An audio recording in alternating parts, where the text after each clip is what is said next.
time. It's not a pretty picture when you lose someone. Lloyd Fleener has plenty of it these days. He's just by himself, and he really misses Gil. He used to spend every day with his good buddy and fellow veteran Gilbert King. He was an affable, very lovable guy. Gil used to eat 2 meals a day at his home. Gil sat in that chair. But his chair is now empty, and that void is here to stay. I mean, you don't run around screaming and hollering, but it's on your mind 24/7. Yeah, we got a fire on Watauga. Gil was still alive when the first call came into 911 on the night of May 17th. I'm at 406 East Myrtle, and it's straight across from me.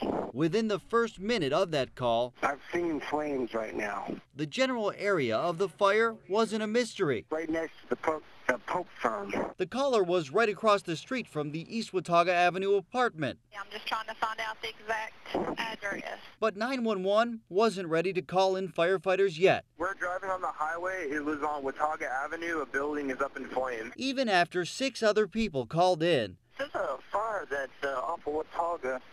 It's right off the interstate. I was calling to report a fire off of East Watauga. The specific address I just got off the interstate at the Watauga exit, and there's a building burning. remained unclear. I need to know the exact address. In the end, 911 says a total of 3 minutes and 32 seconds passed before dispatchers alerted firefighters. From there, dispatch says it only took fire crews 2 minutes and 7 seconds to respond. But by then, almost 6 minutes had already passed. Crews rescued Gil from the fire. Unfortunately, he later died at the hospital. The fire chief can now only wonder what if. I don't think that either of us will ever know, but our main objective is, of course, with the fire service is to get there as quickly as we possibly can. From our standpoint, I think the fire department did. I think we achieved what we were supposed to do. He can't say the same for 911. Dispatch could have been quicker. What happened there? We received six or so different calls with a different, none of them had an exact address. They had area of, we actually changed the address 3 or 4 times when we were doing that. What are you doing to make sure that never happens again? We are dispatching when we have a location, not exact location, but a location. If you see smoke, you don't know the address, we send the fire truck. As a result of that fire, 911 has changed the way it handles fire calls. But that's not all. There have been times that we've looked at that we think could have been dispatched quicker.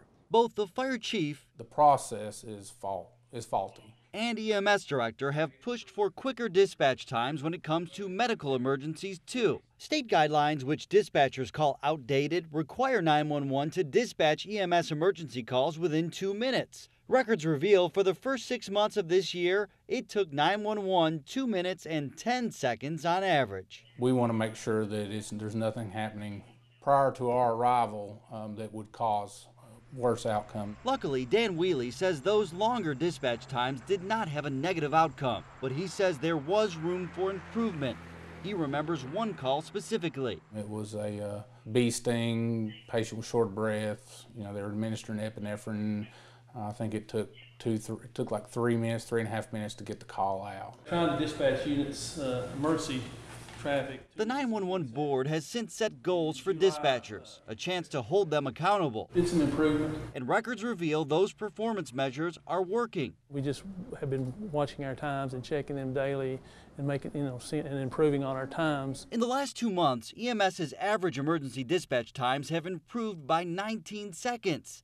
They're now well within state guidelines. Fire calls have also improved, on average by 16 seconds. Seconds do count, and that's what we're trying to do. If we can shave off 5-10 seconds, that can make a difference, and that's by watching our calls real closely, and especially emergency calls, and getting them dispatched out faster, then it could save a life. Historically, dispatchers have used a lengthy script to guide them through a call, an effort to get specifics and keep first responders safe. But in the future, 911 is considering changing its approach for the most serious medical emergencies. We may initially dispatch before we ask all the questions. The board is still researching that possibility. They're getting the trucks out the door quicker. Both EMS and fire say this is a good start. I think everybody's working toward providing a higher level of service, getting there faster. but they want to make sure 911, fire, and EMS all keep improving. Time is money. We want to get that time as short as possible. I appreciate the time from the time you get the call to wheels rolling. Lloyd Fleener understands the importance of a quick response. Not only did he lose his friend in a fire that took 3 minutes and 32 seconds to dispatch, he's also a former volunteer fire chief. The shorter you can make that, the more chance you have saving a life. Sullivan County 911, what's the location of your emergency? September 21st, a little after 5 p.m. There's been a really bad accident right down from Fellowship Baptist Church. Multiple people call 911. The car flipped several times, and I saw it flip.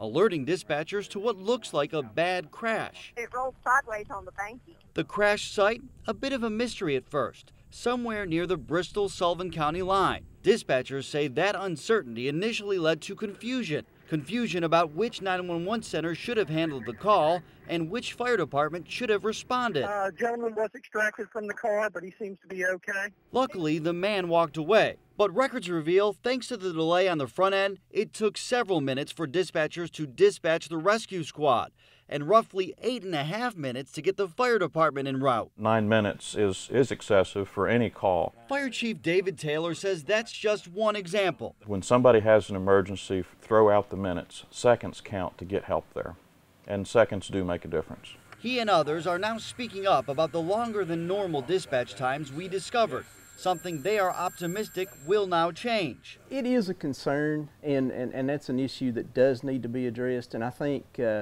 through an open line of communication that we can work through that, and those numbers will be reduced. Records reveal Sullivan County 911's average dispatch time so far this year for fire crews is 2 minutes and 11 seconds. That's almost 50 seconds longer than the average time in Johnson City, more than a minute longer than Kingsport, and a minute and 10 seconds longer than Bristol. Are those numbers too high?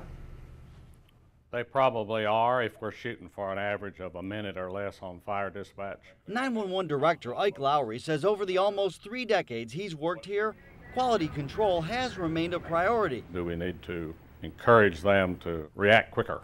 That's what the bottom line is. But now on the administrative side, he says there's a renewed focus on keeping better tabs on the longer calls and speeding things up. Yeah, we'll do better. If we can improve, then that's what we want to do. And that's what I want to make sure that everyone knows. On the dispatch side of things, Lieutenant Andy Seabolt says he will start researching unusually longer calls to see where dispatchers can get better. Spot checking is something that we can do to help make sure that that we are trying to do the best job that we can do.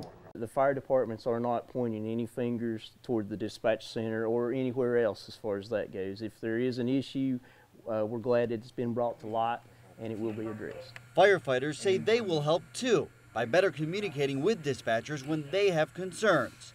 911 says until we got involved, no one alerted them of the apparent dispatch delay problem. We've got a great bunch of people there.